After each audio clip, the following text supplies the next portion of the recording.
This is the story of how I got into this wreck and the subsequent year after as I got over it. Ever since the day I got in this wreck, I have been documenting this entire process of the wreck and the post-wreck and what happens afterwards.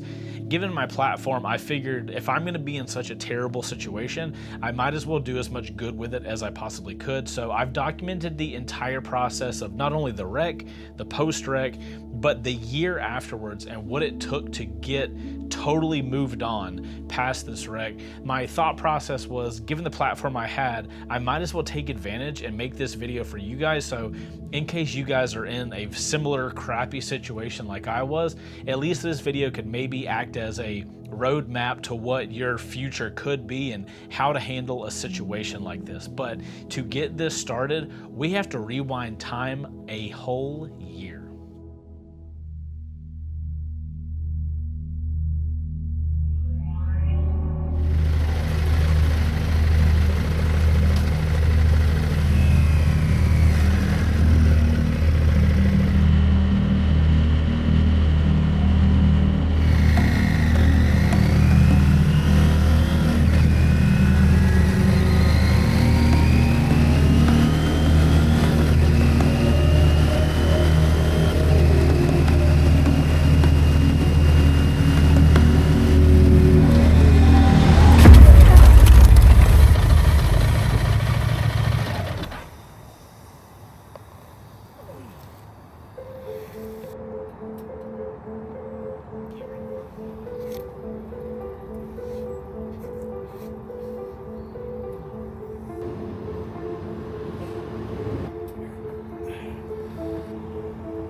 Motorcycle rider appears to be up here. He's like cognizant of the top. Rescue 26 on out.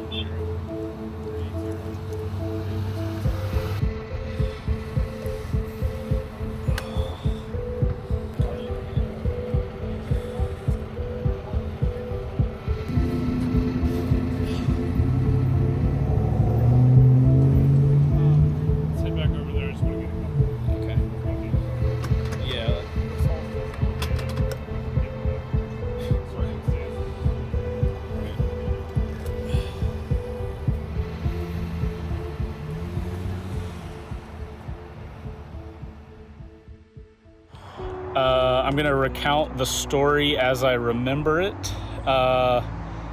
It looks like I was going down a road called Henderson Mill Road.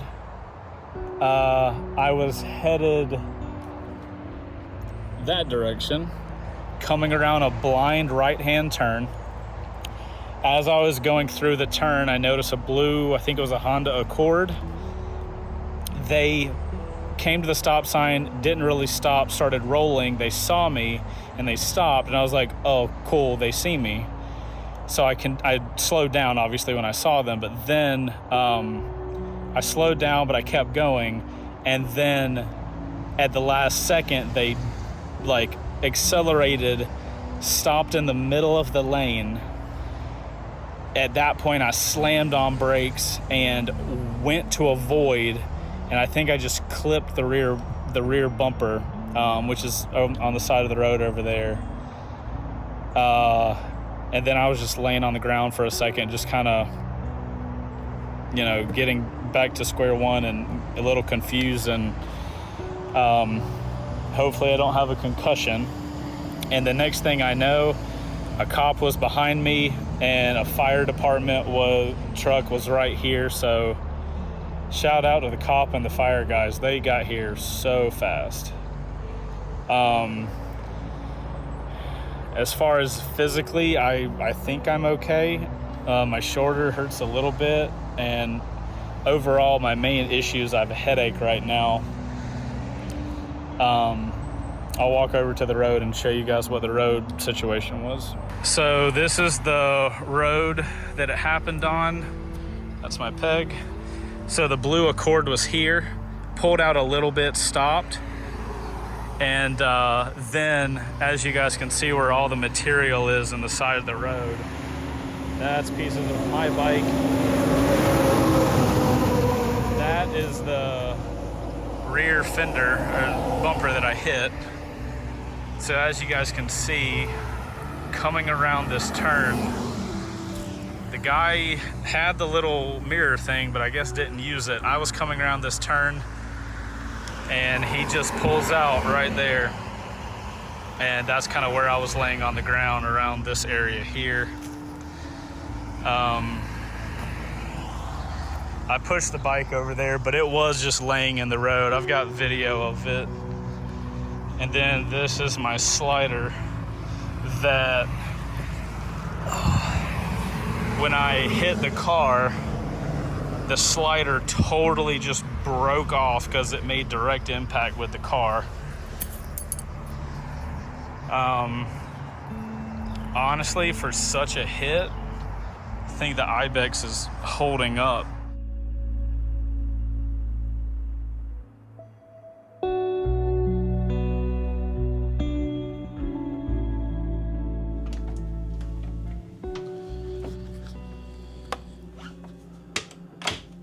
So I think last I left you guys off, we were packing the Ibex up, which is right here, my faithful steed.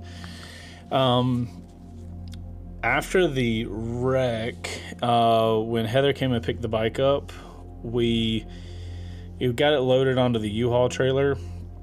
Heather was awesome to be able to stop what she was doing and go grab a U-Haul trailer, come pick me up, and we got the bike back here. And when we got the bike back to the house, I realized that my hip was hurting really bad, and my headache, I was having this absolutely terrible headache. So just to be safe with things, we decided to go to the emergency room because, dude, I ain't trying to have a concussion and then go to sleep and not wake up, right? So Heather took me to the emergency room. I ended up getting a CAT scan, a neck x-ray, I think a rib x-ray, and then an x-ray on my hip. And lucky for me, everything was good. We went to Northside Hospital. Shout out to people at Northside Hospital. The emergency room, there wasn't a ton of people in there, and everybody was just super freaking nice. So I honestly didn't want to go to the emergency room, but between my wife and my mom calling, I was like, okay, cool, I'll go. Whatever, it is what it is. All the scans came back okay, thank God. And I have some muscle relaxers and some extra strength ibuprofen for pain management for the next couple of days. So that's where we are with that. And I am just going to take the next couple of days off. We're not going to be posting videos because I just don't. I don't have it in me to be making videos and stuff like that right now. Also, you guys have probably already seen the wreck footage at this point, but I've watched it a couple times, and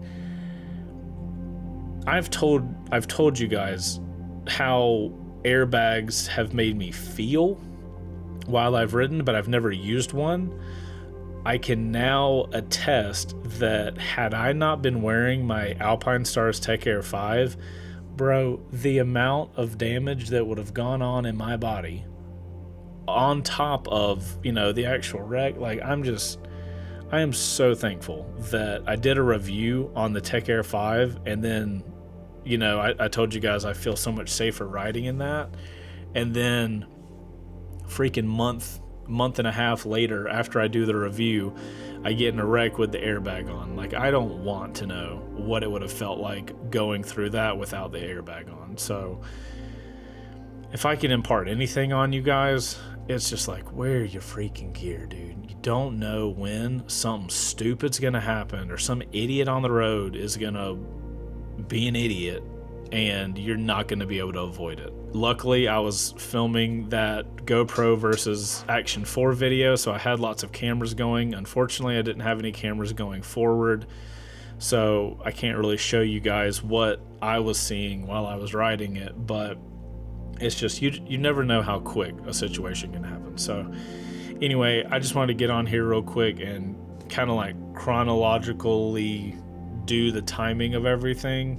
before, the more time gets in there, the more you forget about little details. So I've had a CT scan and I've had 3 x-rays. Everything looks good. I should be fine. I'm probably just gonna have a super bruised hip, and everything else is okay because I wore my gear. So the gear is still literally in the car. I haven't even touched it. So if I'm feeling better tomorrow, I'll go over the bike and I'll go over the gear, and maybe we can do like a little, I don't know what this video is, dude. I'm filming everything and we'll see what happens. We'll see what we come up with. But yeah, we'll do a post-wreck analysis on the gear and on the Ibex. So anyway, we'll go to that now.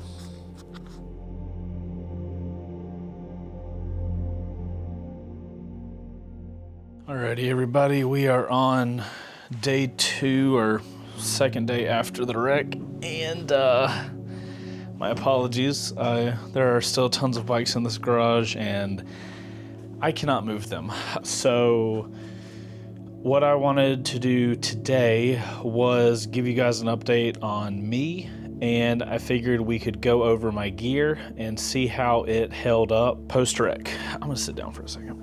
So today's the first day after everything, and the damage to my body has been super strange, at least compared to what I thought it would be. Haven't had any headaches since, so I don't know what that initial really bad headache was when I went to the emergency room, but haven't had that since. I tried taking the muscle relaxer that the hospital gave me, because last night sleeping was so hard. My hip was hurting really bad, and my neck was hurting really bad. So I don't know what that was, but that was the hardest part as far as trying to sleep last night goes. So I don't think didn't get shit for sleep last night.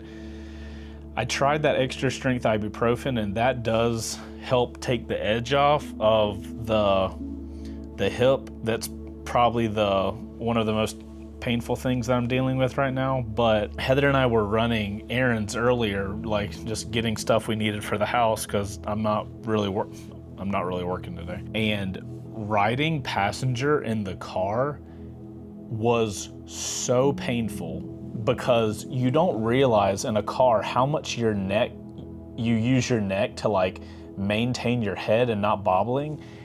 Every time the car moved and my neck had to hold my head up, so much pain. So I don't know if I got whiplash in my neck or something. I did look at the wreck footage, and it seems like I kind of hit my hip, and then when my back hit the ground, I feel like my head just kind of whipped back.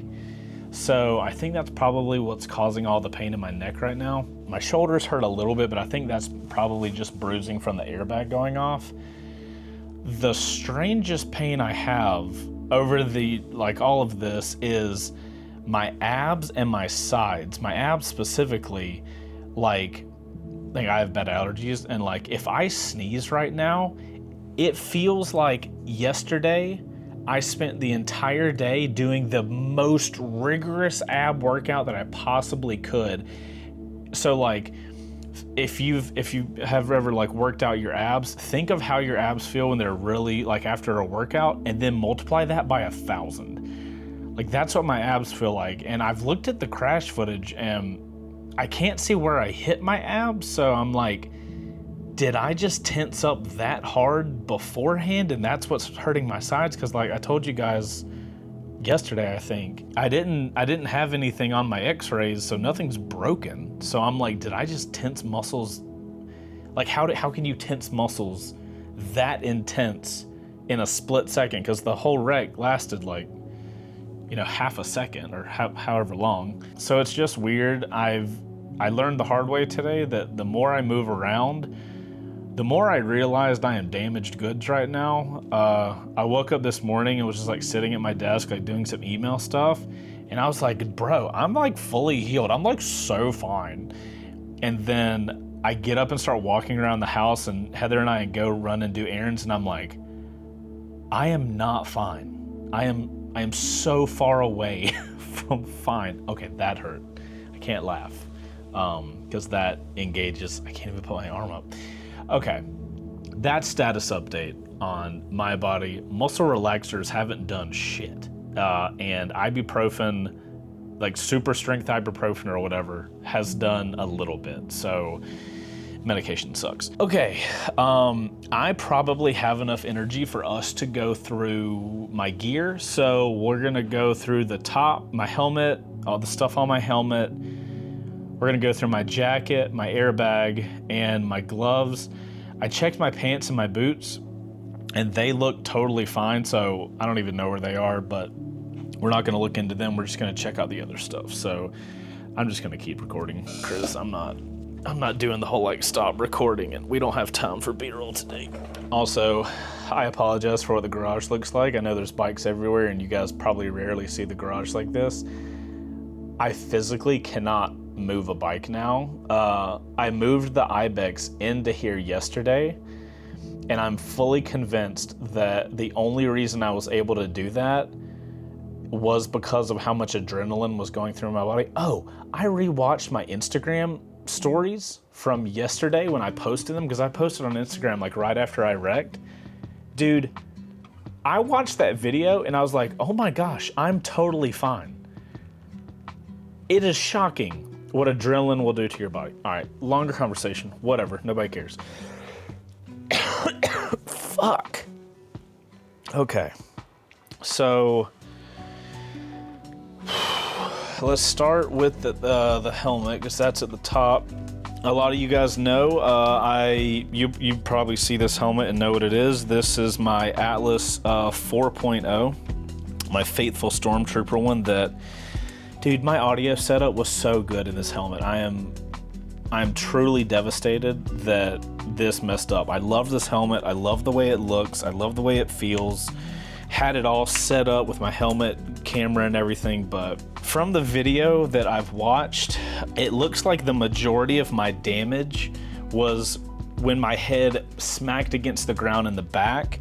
And if you guys look at the helmet, the front looks relatively fine. So there's not really much going on the side except for the cardo. You can see my Pack Talk edge really got the shit end of the stick.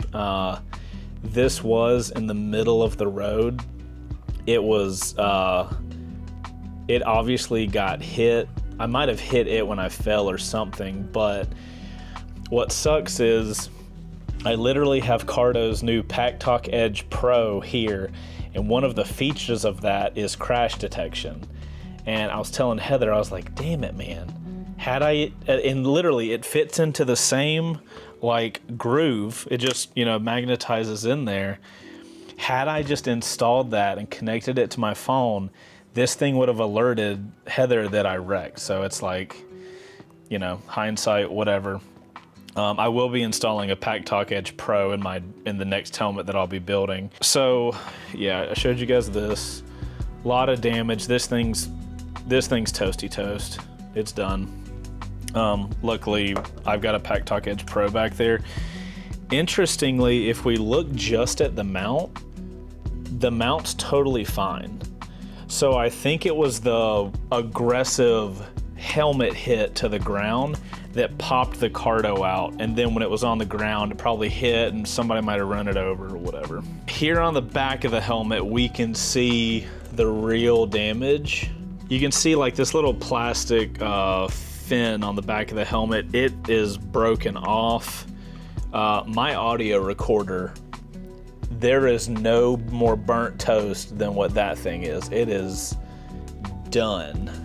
Which I guess it took the majority of the hit, which really sucks because those things are not cheap. My little piece here at the bottom, that kind of the cover plate, broke off. Another thing that hurts my soul is my audio recorder. This is like my really expensive lapel mic that allows me to get really good audio for you guys.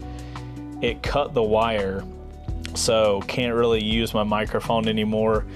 That microphone is $400, so love that. for me. Overall though, it looks like that's where all the damage was. You can see right here, there's a little scratching and whatnot. So I think the plastic piece took a really big hit. You can see where it broke in half, and that's where that damage is. So, you know, that kind of lines up with, wow, that glass is literally falling out. That's where that's falling out, or that's where that's kind of messed up there. Overall though, helmet did its job. I'm really appreciative to Ruroc for making an awesome helmet that kept me safe. So really appreciate that. Wow, even the visor still shuts. Something's weird in there. You can literally, that is not how that helmet is supposed to feel.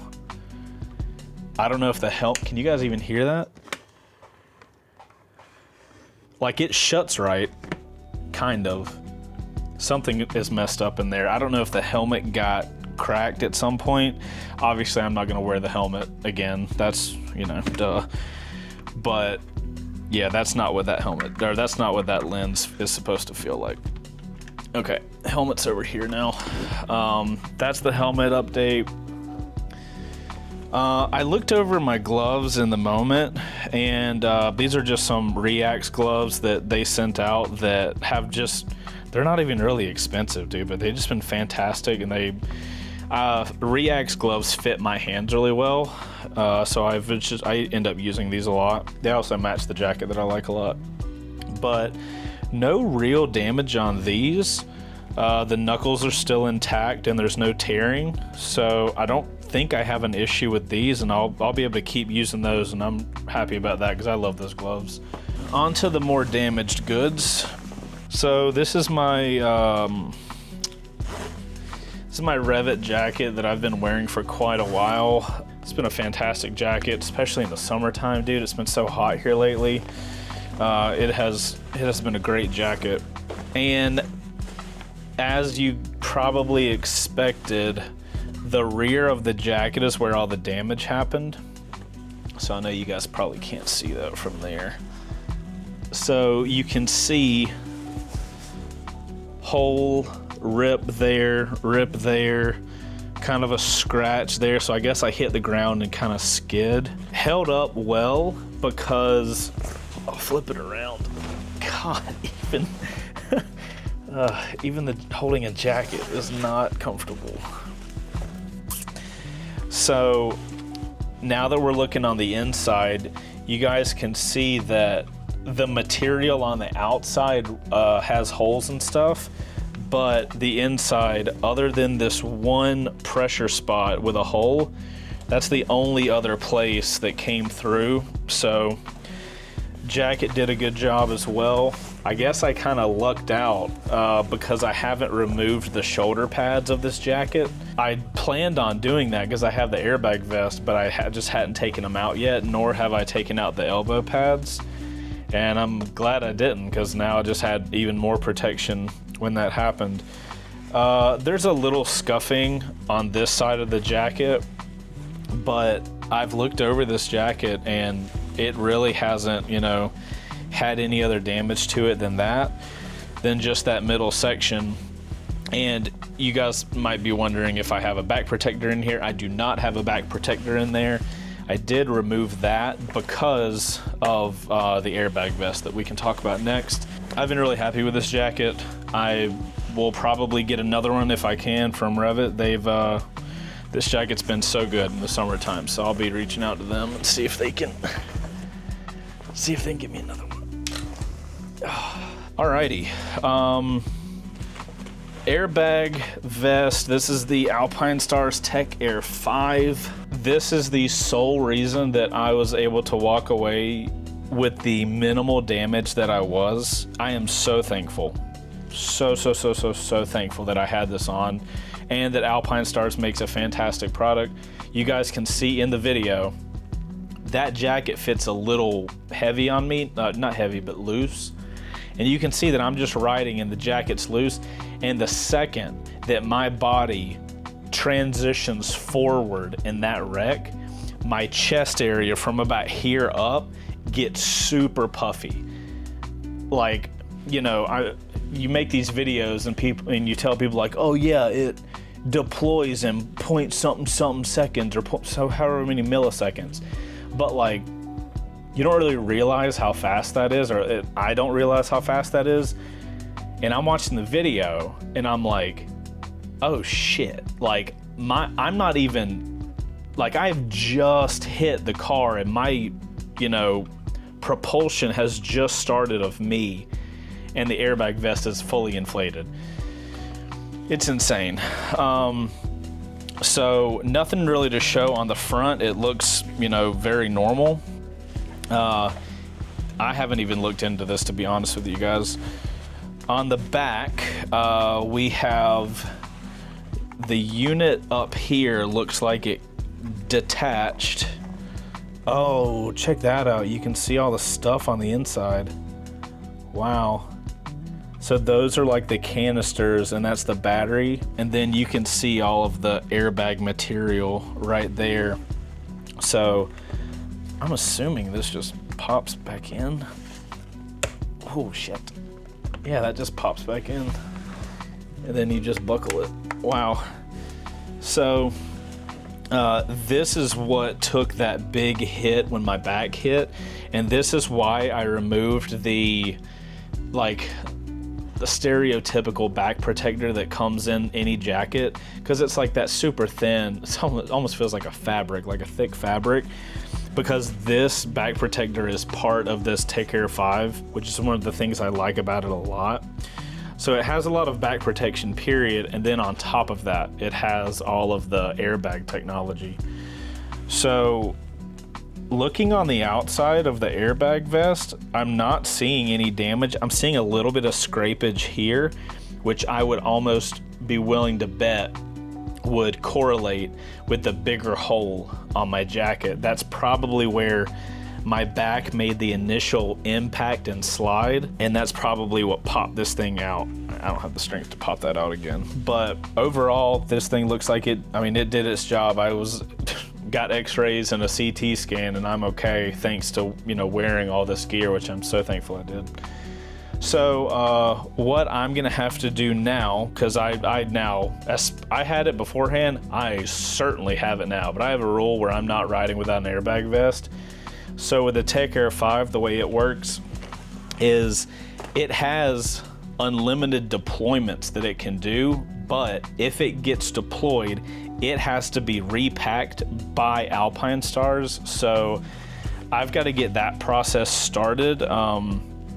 Obviously I've never had to do that process, so I don't know what that process looks like, but from what I understand, I ship it to them, they repack it. I don't know how much it costs, because obviously it costs something, and then they just send it back to you when it's good to go. So I wonder what happens if I zip this thing up now that it's been deployed. Will I get a different light? Yeah, I get a red light. Okay, I guess that means it's like unusable and deployed, so well, that's cool. I also need to download the app for that. Okay, so for having a primarily back impact on the ground, I think this material held up really well, because this is plastic. It's trying to be as light as possible so it doesn't weigh on you as the rider while you're riding, but that held up. I'm totally happy with how that held up. It's expensive stuff, man. This gear is not cheap, but it's situations that I got in that is why you don't buy like the cheap gear. You get the good gear because at the end of the day, your body is the most important thing. So you got to keep that thing safe. Alrighty guys, I'm gonna call it at that. I want to go sit down. My neck is so hurting right now. If I feel up to it, we'll do a analysis of the bike tomorrow. I just can only do so many of these videos at a time right now. I don't know when I'm gonna be uploading all this stuff, because I'm sponsored by Law Tigers, and if anything happens to you on the road, I tell you guys to call them. So I am using them to handle this whole process. I'll tell you guys more about why I'm doing that, because me and Heather got screwed over a few years ago in an accident, and I'm gonna talk a little bit more about that in tomorrow's video. I just don't have the energy to do it today. I'm gonna go take more useless muscle relaxers and some useful painkillers and go sit on a couch and play video games. Hopefully I feel better soon. Also, I have another helmet to set up now. There's a lot of work to be done, boys. Wrecks are not good. All right, I'll see you guys in the next installment where we talk about why I'm using Law Tigers and go over the damage on the bike. And we get to find out the cheap Chinese CFMOTO Ibex. Like, how does it handle in a head-on collision with a car? We'll find out on the next one.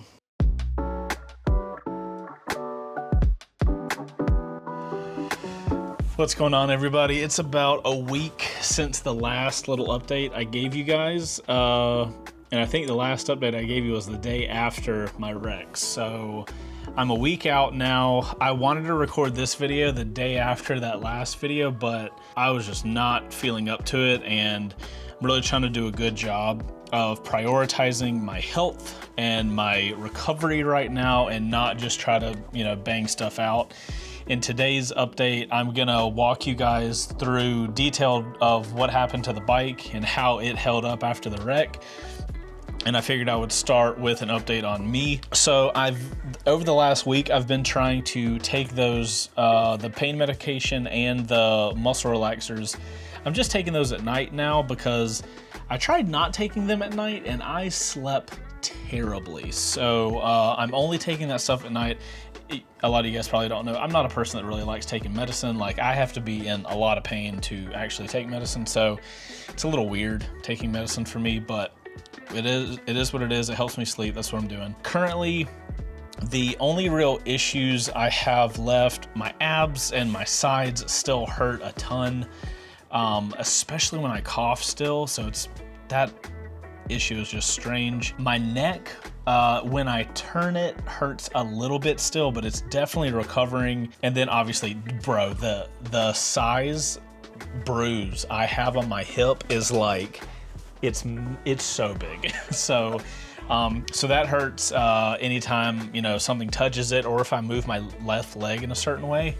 But overall, it's small recovery every single day. Every day I feel like I'm hurting less and less and less. So that's really awesome. So overall, it's a positive update on my physical end as far as what damage happened to me.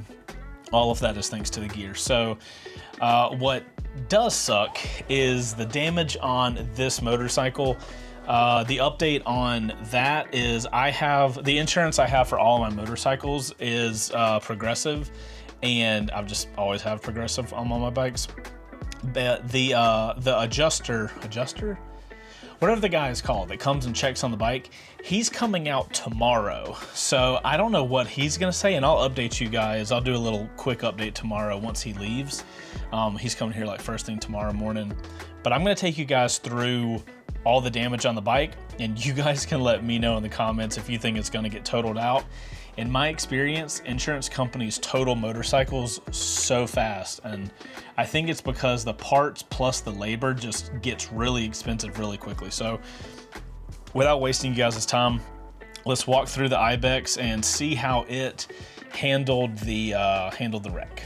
All right, so starting from the front of the bike, you guys will probably notice that the headlight guard is pressed in on that side. Now, to remind you guys, this is the side of the bike that hit the car. It'll be pretty obvious as we kind of go along this video. But the headlight guard, you can look from the top, is pressed in.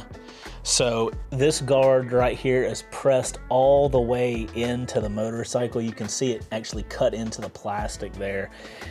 That's on top of the scratching here. So this fairing, as far as insurance companies go, this fairing is scratched up, so it's gone. This fairing is cut into, so it's gone. If we look over here, this GoPro or, this action camera mount used to be mounted right here. and it actually got pushed all the way to the side. Before we get to that side, we can go down to the fender. On the fender, we have a lot of scratching here, which is, I guess, where it made contact with the motorcycle or with the car. Broke the reflector off. Here, this used to be where I had an CFMOTO slider. You can't really see it on that side, but the slider actually made major contact with the car and broke the tip off, and that's what you're seeing there. That's the damage of the tip being broken off and damaging the fork. So, as you can tell, this piece of metal right here is the lower clamp on the fork.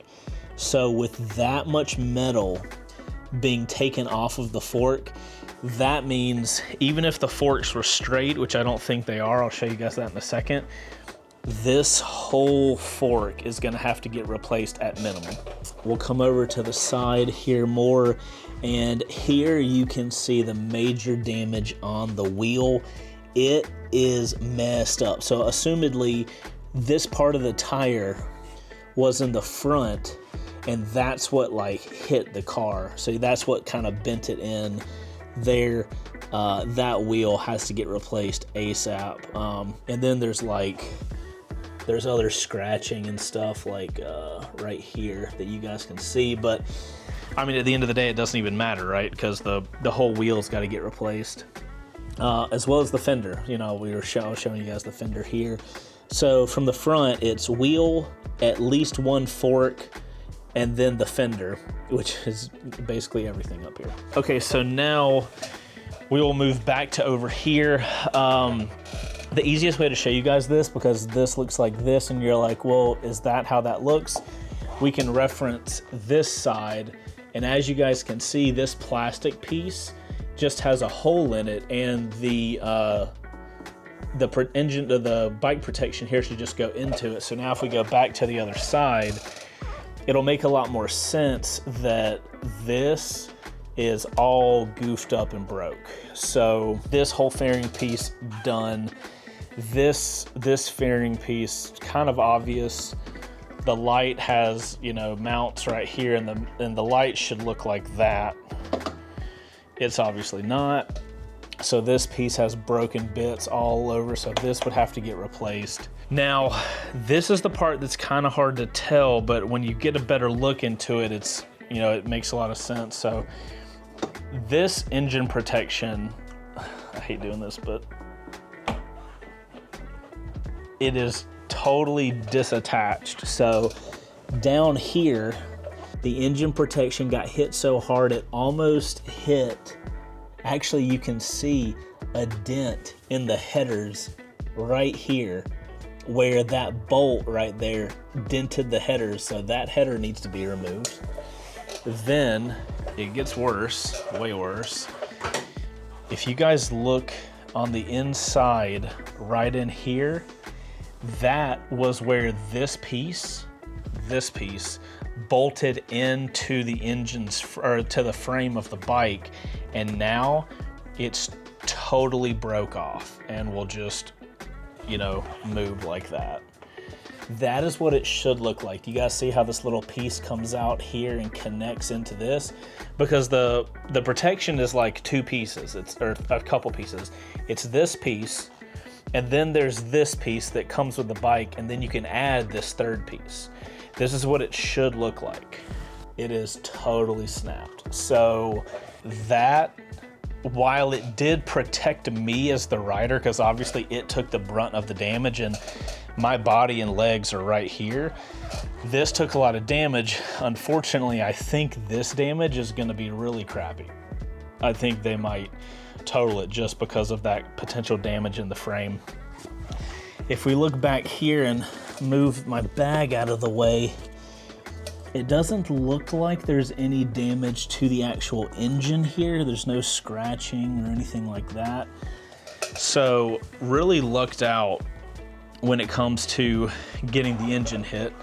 And before we move on backwards, we can go up to my hand guards. So These are definitely aftermarket handguards that I got from CWMOTO. They are just a hard plastic up front, and the backbone of them is this metal.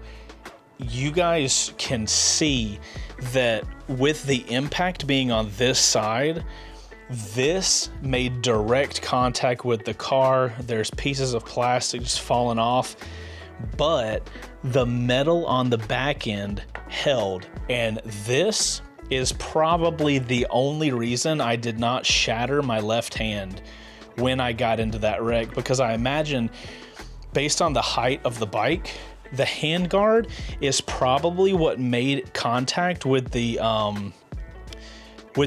trunk of the car. So had this just been a little plastic, I think I would have gotten absolutely nailed. My hand would be in a really bad spot. So I'm seeing this, I am super thankful that I got this upgrade, and any adventure bike I get in the future, metal handguards will be one of the first upgrades. Another thing about that handguard, because it took such a hit, you guys are gonna notice, God, it's so obvious looking at it like this. This bar end should be in line with this, but you guys can see it's angled upwards. That either means the handlebar itself is bent, or it means the bolts inside of here are bent. Either way, it's not good news. Can't really get on the bike, but let me just show you guys a top down. So that's the forks. It's honestly, like, I have a hard time telling if the forks are bent or not. I have a hard time imagining that they're not, with having taken such a hard hit. But as I look at them, they don't seem that bent, but I kind of worry with hitting that hard, you know, it's not looking good. I wonder what the wheel looks like on the other side. So it's only bent on one side.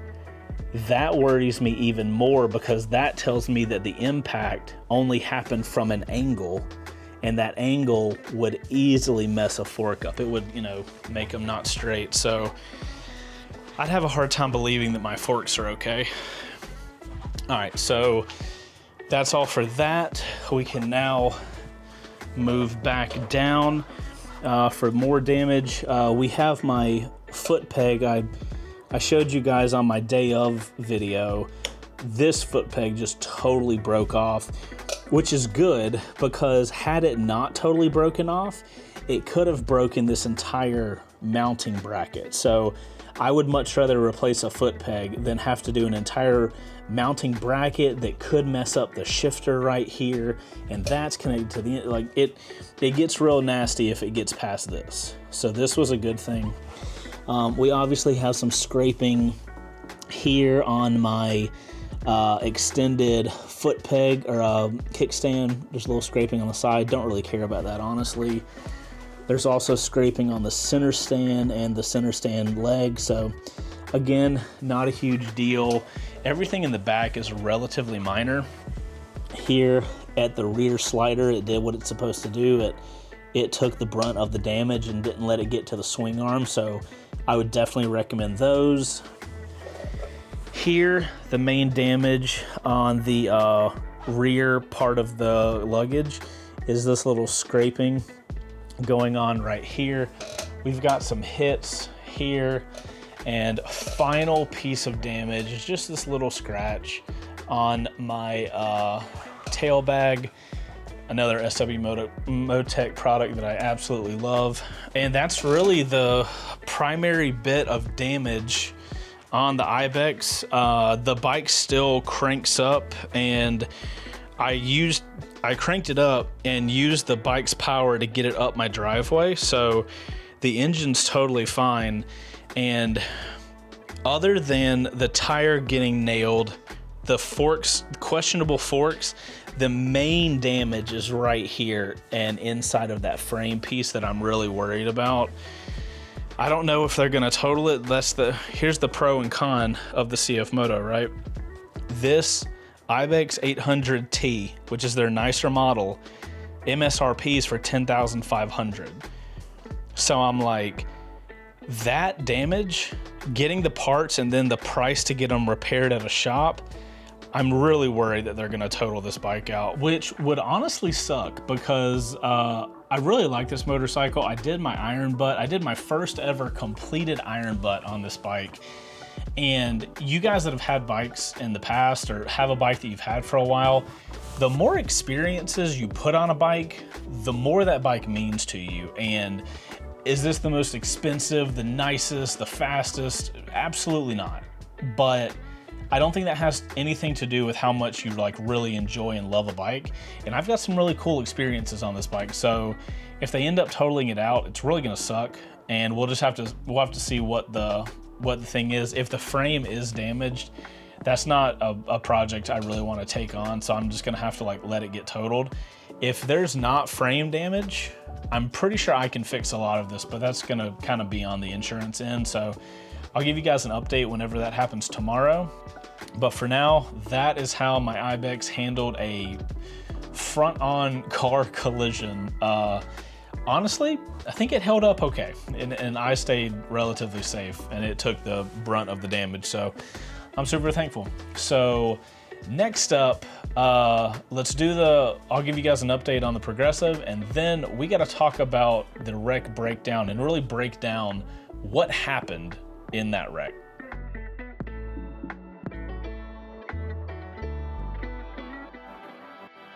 Alrighty guys, Progressive guy just left after reviewing the Ibex, and it ain't looking too good. But he, me and him were going over the bike and looking at all the stuff, and he found some stuff that I didn't even see the other day when I told you guys I'd give you an update. So let me show you guys the stuff we found and why it's not looking too good for my beloved bike.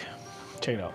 So I feel like I showed you guys all of this stuff that was on the side, and the major point being how this guard broke off in there, and that's not connected. Again, just to show you guys, it should look like that. That is what is causing a lot of issue. He brought up the fact that those type of things are fixable, but the way it looks in there is not only snapped off, but it also looks bent, and he worries about frame damage with that. We already looked at the fork and how it was damaged here at the bottom, so that whole fork alone would have to be fixed. And then he even noticed the header having that little spot in it in there. So he actually did a really good job of seeing a lot of damage. I'm honestly surprised. The thing that he noticed that I didn't notice yesterday, and I don't know if you guys noticed in the footage from yesterday, but I didn't notice until I stood back from the bike. And I want you guys to keep in mind, let me get this thing centered up. You guys can see that the bike is perfectly straight on the lift, right? And this will make sense in a second. Bike is perfectly straight. Now, I want you guys to look at the handlebars from this position. They, from right here, should be straight across. And as you guys can see, they look pretty decently angled. And if we come over here, if I get on the bike, those handlebars should be straight. Oh, you can really see in this angle. Look how far this one is down and that one is up. Again, these should be straight across, so that's really not good. From a fork perspective, sorry. And then another thing that he noticed that I didn't even see until he pointed it out is here, let me try to get you guys in this position. If you guys notice, this little push pin is out. Now, obviously, it's a push pin. It's not a big deal. But for that push pin to be out like that means that this whole piece had to get pressed back to pop that guy out. So yeah, I took him through all of that. He looked over the bike. And we started talking about, like, the more stuff he showed, especially the handlebars, I was like, dang it, I've had some really cool experiences on this bike. I didn't want it to get totaled out. And the more he started finding, the more I was like, this is really not looking good. And I was having a conversation with him because these are relatively new bikes. CFMOTO is still relatively new into the US space. And he actually told me something that was super interesting it's interesting to me, it might be interesting to you guys. So I was telling him and I was like, what really sucks is this bike is only $10,500 MSRP. So there's not a lot of room to buy the parts, pay for the labor, because like labor costs are gonna be the same. The mechanic that's gonna work on this is probably the same mechanic that's gonna work on any other bike. And that hourly rate is gonna add up really quick to do a lot of this work. And I was like, I really don't see 10,500. Like, I feel like we're gonna get to that really quickly, and it worries me that it's gonna total the bike out. And he goes, well, I hate to tell you, but we total a bike out well before the MSRP cost, because, so the way he described it, and I might butcher this, but hopefully you guys will get the point of it. They total the bike out before they don't think they can get the money out of it. And that also includes, this is the special part, the fees from the salvage yard. So I think if they salvage this motorcycle, you know, they send it to salvage and they'll get like, let's just say this bike is 10 grand. If they can get 2 grand from it from salvage, or from salvaging the title out, they will actually total the bike out before it gets to the difference of that, which is 8. So you don't even, like, I'm over here thinking, well, as long as the damage and all the extra parts that they need to buy to make the bike whole again is less than 10,500, I should be good. No, it's like not even close to that. So I've kind of accepted the fact that there is no way that bike is not going to get totaled, because he's not going to play around with frame damage. Forks are so freaking expensive. That's going to eat up a ton of cost. That wheel is not going to be cheap.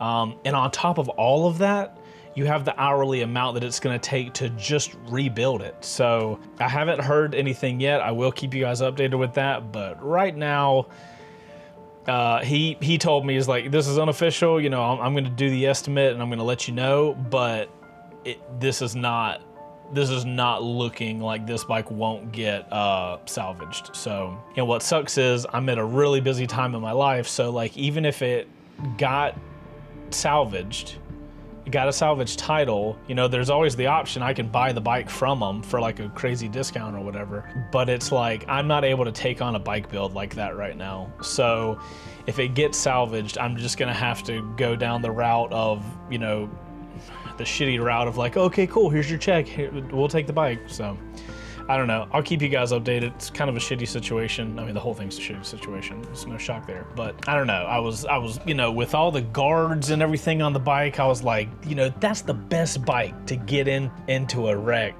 And I did, and now I'm like, I don't know, I kind of had a hope that it wouldn't, because I've had cool experiences on this bike, and who knows what more cool experiences I could have on the bike, you know? I don't know, that's just kind of where my head goes. But anyway, that's the update, kind of crappy, but I'll let you guys know once I hear officially from them. But I did think it was interesting about how they total bikes out, and it's MSRP for the bike minus the cost of what they can get from a salvage yard. And I have no idea how I missed the handlebars being that crooked, but whatever. See you guys on the next day or whenever that is.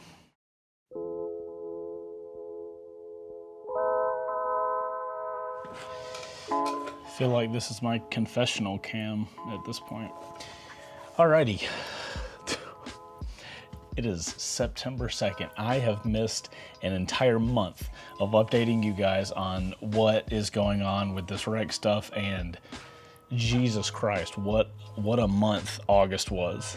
So the last I talked with you guys is when Progressive, my insurance company, left here after reviewing the Ibex, and we were just going to wait on getting a quote from Progressive. And at that point, my Law Tigers representative reached out to me, and they were like, hey, you got two options. You can either move forward with Progressive, like, and make a claim on your insurance, or we can wait to hear from Allstate, which is the insurance company from the guy who pulled out on me.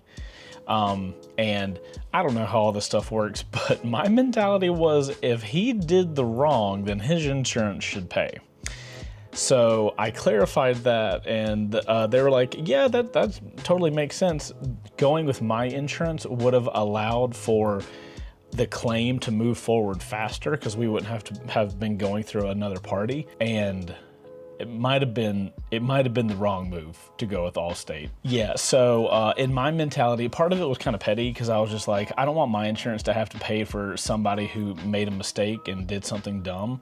So I was like, cool, what's the downfall of going with Allstate? And they're like, it's probably gonna take longer. And in my case, I'm like, oh, it'll be fine. The bike will just sit in the garage or whatever. Bro, oh my God, Allstate sucks. So here's the dominoes that fell after I made this decision. I'm like, no, we're doing Allstate. It's their fault that this happened, or their driver's fault that this happened. You're the insurance that's gonna pay. So we start the claim with Allstate. Then I find out that I'm not able to post videos on my YouTube channel. That's a huge deal. So here's what went down. I was advised that I should not make or publish any brand new videos, like videos that I record after I got in the wreck. I should not post any videos like that until I go to a primary care physician and get a physical and just double check, because like a lot of injuries, you don't even know they happened, like, and they don't like really surface. You don't really know about them until like weeks down the road. So my team of people that were working with me didn't want me to like be making videos and like further hurting myself if there was something wrong long term. And until then, I wasn't able to make any videos. So if you guys look back on the channel, there was like a week of time where we didn't post any videos. Well, the reasoning behind that was we had a week and a half of videos that we had already filmed before the wreck happened. And we basically edited all of those and posted all of those. But then we got to a point of like, okay, I can't make any videos. And this time was absolutely terrifying, because I didn't know how long that would last. I wasn't sure at first, was like, is this gonna last until the case is resolved, or like my job is to make YouTube videos. So it's kind of a big deal for me to be making videos. So I went through this like period of time that was just absolutely terrifying, because I wasn't sure what the process was gonna be. Then, so, you know, I get told that. So instantly I'm like, okay, cool. What's the soonest I can get into any primary care physician? Just as a side note, I'm a mid-30s dude. Like, I don't go to the doctor very often. I don't have a primary care physician. That's just not a thing on my radar, right? I try to eat healthy. I try to work out. I try to do everything naturally. So I go into crisis mode of what is a primary care physician? What even is that? How do I find one? And what's one that's not got crappy reviews that I could get to in a relatively quick span of time? Turns out it took about 2.5 weeks. So I started calling every primary care physician in my local area. And, you know, like, I didn't want to get like the 1-star ones, because I don't want to go into some place with this guy like 1 star. So I found one that had like mediocre reviews, and the soonest, like the literal soonest I could get on their like docket was 2.5 weeks out. So I had like this period of 2.5 weeks of just kind of internally having a panic attack of like, hey, I can't do anything until that goes down, until I get a physical and get checked out. And then like literally can't do anything. Like, I could plan for videos and stuff like that, but I couldn't film anything because I couldn't post it. So during that 2.5 week period of time, I'm real conscious of my body, and the only really issues that I was having at that point, and still honestly, are a little pain in my neck and a pain in my arm, in my forearm area. We'll talk about that here in a second. But that was the main issues that I knew I was having. But it's been a while since I've had a physical, so I'm like, shit, well, what if I go in there and they tell me, oh yeah, you need to be off the bike for at least like 3 months? When I tell you guys I was freaking out, because like I got people that work for me, like I got shit to do, you know what I mean? I got a mortgage to pay. So it was really scary, 2 weeks waiting up on that. But I was hopeful that like, well, you know, while I'm waiting for the physician, maybe I can get this Allstate thing moving forward. Not the case. Allstate has been such a pain to work with. I would not recommend getting hit or hitting anybody with Allstate insurance, because the process of working with them has been so terrible. So I try to get something going with Allstate. Nothing happens for 2.5 weeks. Don't hear from anybody. And then then my doctor's appointment comes up, and I go in, I get the physical done, and I find out that you guys might have heard of the term tennis elbow. So there is a muscle that goes from your elbow, like up to about right here. That muscle controls basically your grip strength in your hand, which is kind of strange that the muscle is here that does that. And I could be totally off with this. I don't know what it's called. But when I went into the physical, I was telling the lady, the doctor, my hand gets really painful and almost numb to where I'll drop something if I grab something and I pick it up. And if that item weighs more than around 8 pounds, I literally, my hand will drop it, which is the strangest feeling. That like 8 pounds is not a lot of weight. So like the way I found this out is my wife and I were cooking dinner. I was grabbing a dinner plate out of a cabinet, picked up the dinner plate and pulled it out and literally dropped it. And luckily I caught it with my other hand.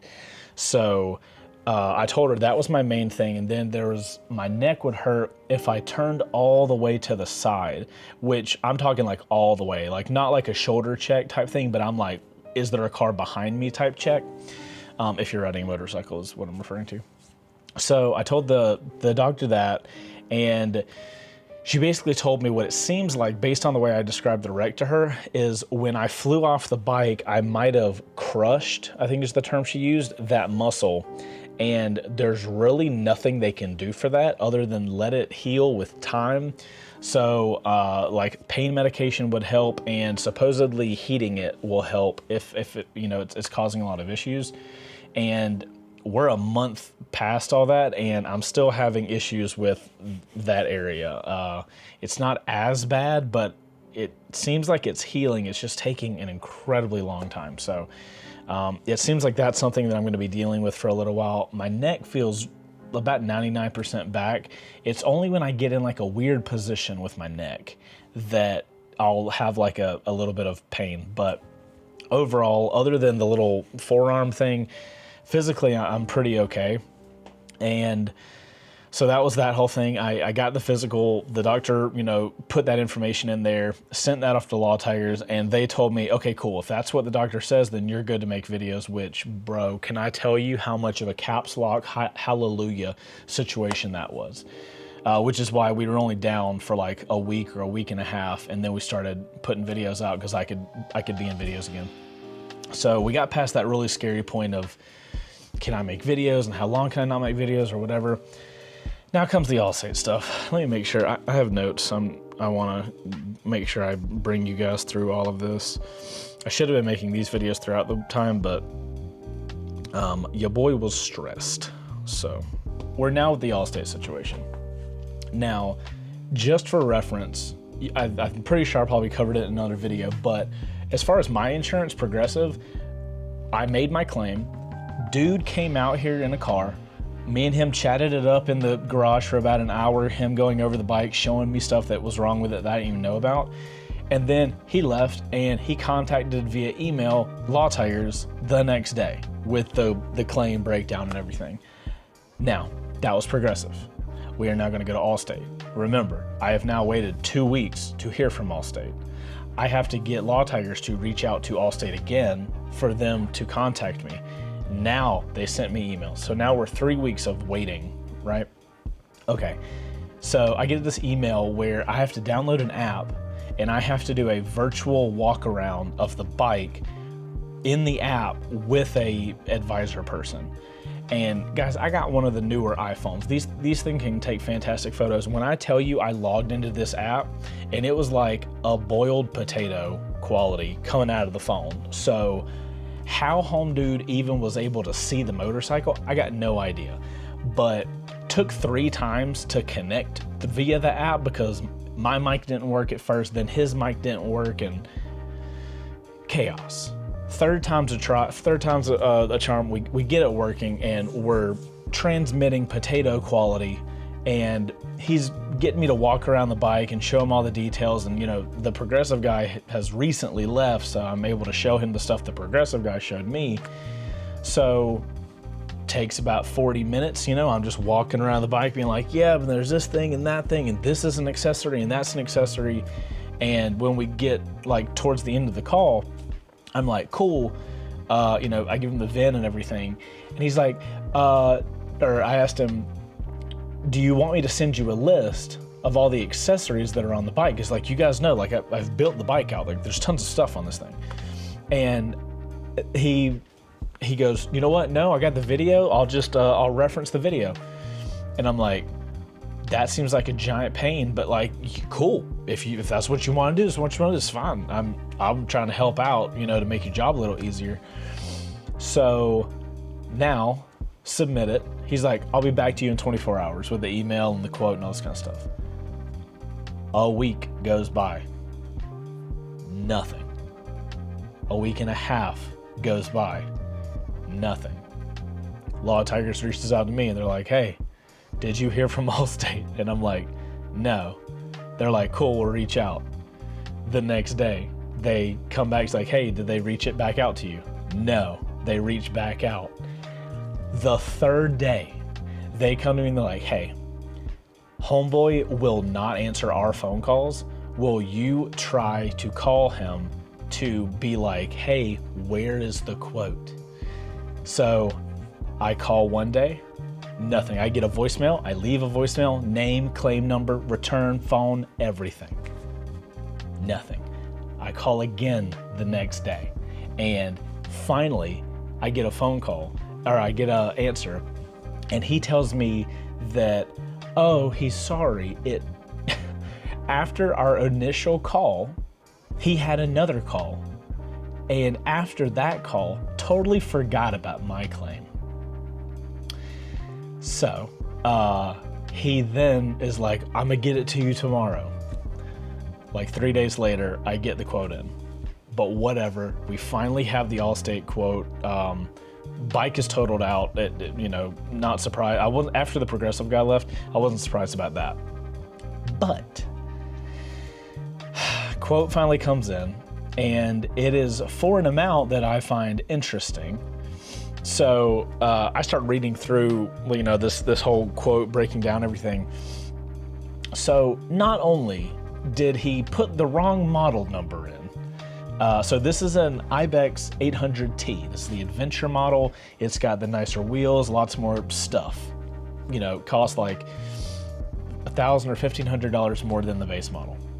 So first off, he's got the S model in there, wrong model. And I'm like, okay, well that's unfortunate. And I keep reading, and he has no accessories on the entire bike, covered by the insurance.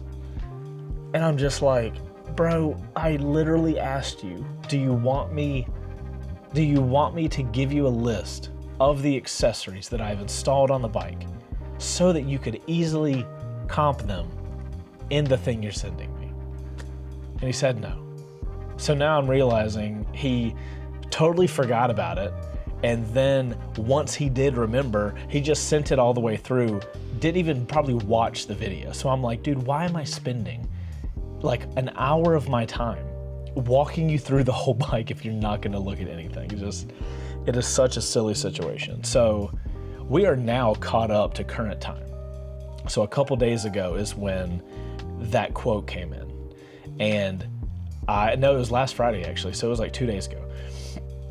And I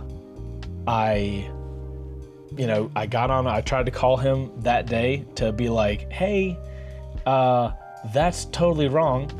Again, I got a voicemail, left name and number in his voicemail, was like, I'll make sure to get back to you by 5 o'clock.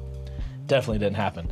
The next day, I do the same thing. I call him, first thing in the morning, and I get him on the call, and he's like, oh gosh, I thought everything, bro, here's such a stupid conversation. So in the conversation, I tell him it's the wrong model number, but he had said this is one of the first 800 Ts that he's done, so there's not a ton of comp information, like comparable bikes that have been wrecked. So I already knew that it might have been hard to get the bike comped correctly. And I was like, I know, you said you didn't have a lot of comps, but this is the T model. It's the more expensive model, not the S, which is what's on the quote. So is there a way to get that changed? He goes, yeah, absolutely. That's my bad. I'll cancel this quote and start another one. And then I'm like, okay, cool. Before you do that, you didn't include any of the accessories. Is that something that happens at a later time? Knowing that's not a thing, but I'm trying to give it. I'm trying to not come across as like, hey, could you do your job better? And then he goes, oh yeah, I remember us talking all about all the accessories you put on it. Yeah, if you could put a list together, that'd be awesome. And I'm like, okay, cool. I asked you about this like 2 weeks ago, but cool, I'll put this list together for you. And then later in the conversation, we're talking about all the mods that are on the bike. Like, I'm talking him through them. And he literally says later in that conversation, oh, I thought all of that was stock with the motorcycle. In the beginning of the conversation, he referenced the fact that I told him this bike has a lot of mods on it and that those need to be included. And now we're towards the end part of the conversation, and he's saying he thought it was stock. I don't understand. I really don't. So the update for this video is I had a physical, which allowed me to now make videos again while we wait for the rest of this thing to end.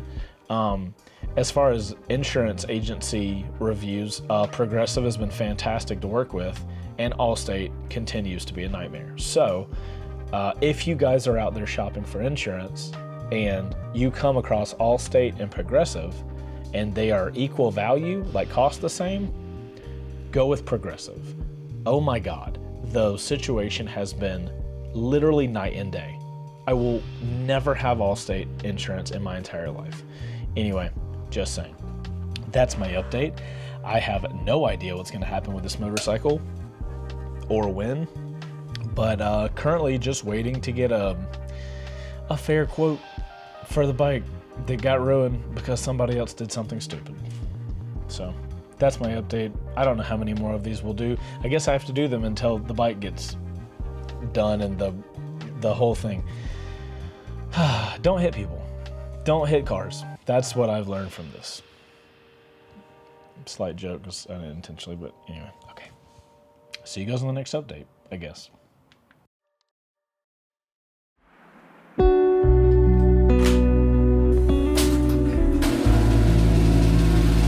familiar a little bit. He guns it and then panics and stuff. Crash bars on the left side are connected to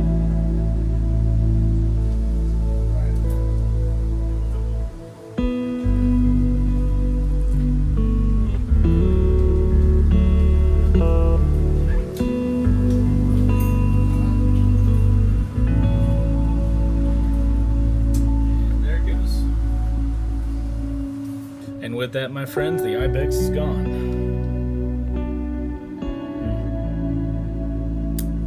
All right, on to the next one, I guess. All right, guys, since Home Dude just picked up the Ibex, I figured I would do another update for you guys because turns out, although Allstate doesn't really have their shit going like correctly, do you know who does? Freaking Copart. So Copart is actually a company that I've in the past have bought wrecked motorcycles from, and like for the WBR Garage series, and apparently Allstate works with Copart. So yesterday, or I guess a couple days ago, I got my updated bike evaluation or compensation little PDF thing. So we got the right bike on there, and we got the right accessories and stuff on there, which changed the price by $2,000. And I'm like, dude, how do you get that wrong? Anyway, we're not going to go into it. Allstate's still been a pain, but I got all that information in yesterday. So this morning I got up and I submitted all the information to Copart to come get the motorcycle, because that's part of the process. Copart picks the bike up, and once Allstate has confirmation from Copart that, cool, we have your bike, and I mail the title out, they can then issue me payment of the motorcycle. So that's how the whole process goes. I submitted that info to Copart this morning, and I called to get on their pickup list. I was like, okay, cool. They'll give me okay, cool. We'll have a driver in the area from this day to this day, next week. And they're like, cool. Driver's going to be there today, and he'll give you a 1 hour heads up. And I'm like, today? I ain't ready. I ain't ready to give the bike away. I honestly felt like it sounds so stupid.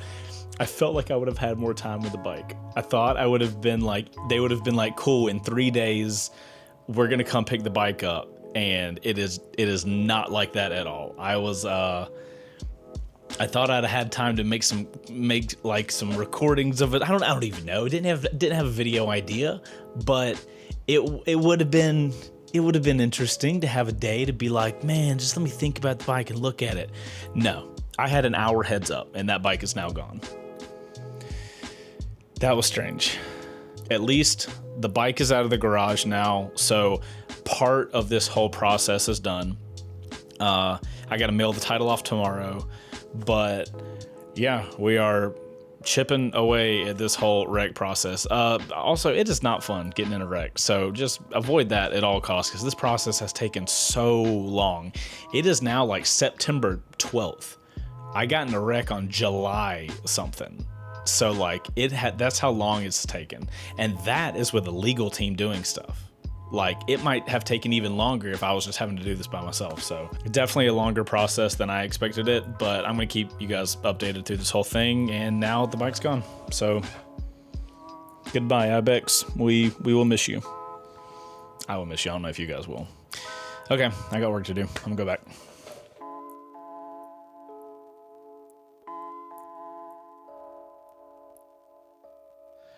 And here we are, guys, 9 months later, and I know you guys are going to wonder, whoa, what happened inside of that 9 months?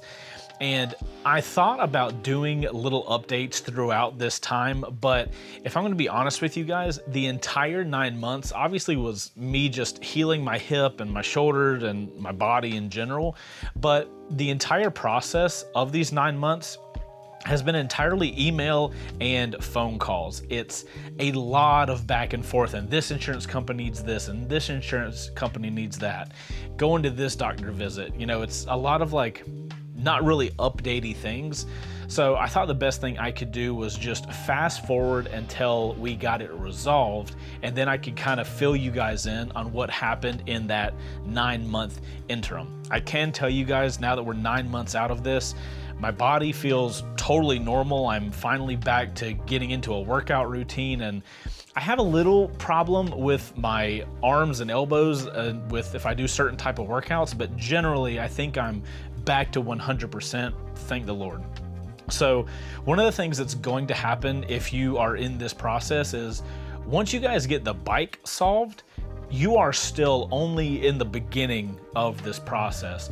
The thing that I realized took the most time was the other person's insurance company and having to do all the communication with them, because they are in no hurry to help you at all. And also, you're not their client. Their client just screwed you up. So that process takes forever, and it takes so much time. That is where I want to kind of talk about how thankful I am that I contacted Law Tigers. They are not a sponsor of this video. They're not even a sponsor of the channel anymore. But when I got into this wreck, I was sponsored by Law Tigers. And the first thing I did when I got off my bike after I, let my wife know I was okay, was I messaged my rep and I was like, should I get in contact with them? I did. Thankfully, they did not work at a lower commission. I was literally just a client. So I'm able to speak to that.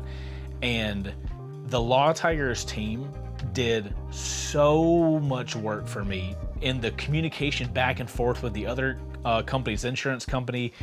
You know, like, they know the entire process of everything they're doing, and I'm a brand new dad with a 6-month-old at this point. Obviously, Leo wasn't even born by the time when I got into the wreck, but I also run my own business. I don't have time to go and do and request and get these documents and send these people documents.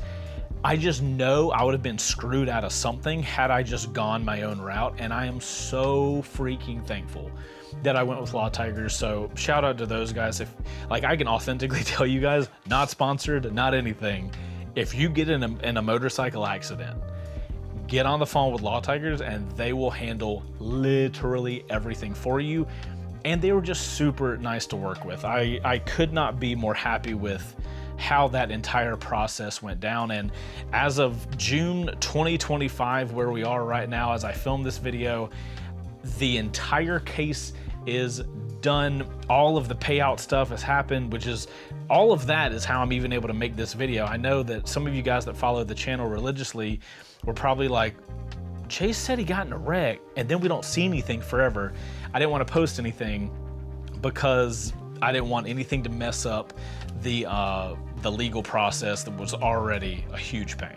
I guess if I could sum up the post process of, like, after you get the bike handled, you guys just be prepared to do a lot of communicating with your legal team and be doing document requests from other companies like the hospitals and stuff like that. That's pretty much the majority of what you're doing, and then you're just hurry-upping and waiting. Because it's the send an email, you wait a week, a day, a month, you don't know. It just takes forever. It's not like the process takes a lot of work all the time. It's just you get random little bleeps of like, okay, cool, now you got to do some stuff. Nothing for a while. Boom, okay, now you got to do some stuff and you got to do this and you got to go see this person.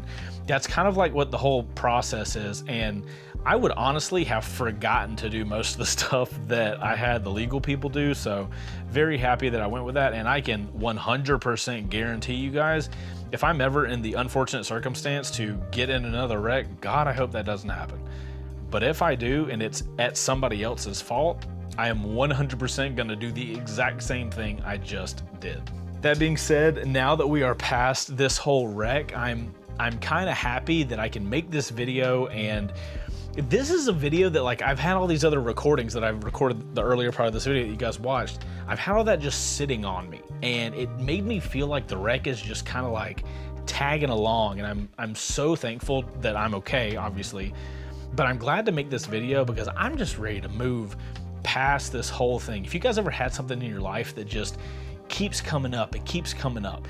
That's what the wreck has been for like a year. It's like something else pops up where I gotta send this email, or there's another update of like, hey, Allstate's a piece of shit. And I'm like, awesome.